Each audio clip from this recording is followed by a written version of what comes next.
அரசாங்கத்தால் உருவாக்கப்பட்ட போர்டுல 2000 என்கிற அந்த கோரிக்கை ஏற்கப்பட்டு இன்றைக்கு வரைக்கும் கிடப்பில இருந்து கொண்டிருக்கிறது. கிணற்றிலே போட்ட கல்லாக. இந்த தமிழ்நாடு அரசுக்கு பணம் இருந்தும் மனமில்லை என்கிற ஒரு நடவடிக்கையை கண்டித்து தான் இந்த போராட்டத்தை ஏஐடிசி கட்டிட தொழிலாளர்கள் சங்கம் நடத்தி கொண்டிருக்கிறது. அதே போல இந்த அரசு ஆட்சி பொறுப்பிற்கு வந்த பிறகு தொழிலாளர் துறை அமைச்சர் CV கணேசனை அழைத்து பல்லாயிரக்கணக்கானவர்கள் ஒன்று கூடிய மாநாட்டை ஏஐடிசி கட்டிட தொழிலாளர் சங்கம் நடத்தியது. அதிலே கோரிக்கை வைத்தோம். அதிலே சொன்னார், 4 ஆண்டுகளிலே வருடத்திற்கு 10,000 பேருக்கு வீடு கட்டி கொடுப்போம், 4 லட்சம் ரூபாய் இலவசமாக வீடை கட்டிக்கொள்வதற்கோ அல்லது வீட்டை வாங்கிக் கொள்வதற்கோ கொடுப்போம் என்று அறிவித்தார். இன்றைக்கு வரைக்கும் 40,000 வீடை கொடுத்திருக்க வேண்டும்.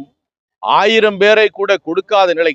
திருச்சி மாவட்டத்தில் ஆட்சித்தலைவர் தலைமையில் அண்மையில் கூட்டம் நடந்த பொழுது 6 பேருக்கு தான் 4 லட்சம் ரூபாய் உதவிகள் அங்கே சாங்ஷன் செய்யப்பட்டிருக்கிறது.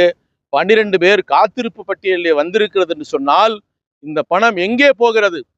6000 கோடி ரூபாய் பணம், இருப்பு பணம், 500 கோடி ரூபாய் வருடத்திற்கு வட்டியாக வருகிற பணம், 100 கோடி ரூபாய்க்கு மேலாக அரசு போக்குவரத்து கழகத்திற்கு கடனாக தாரை வார்க்கப்படுகிறது.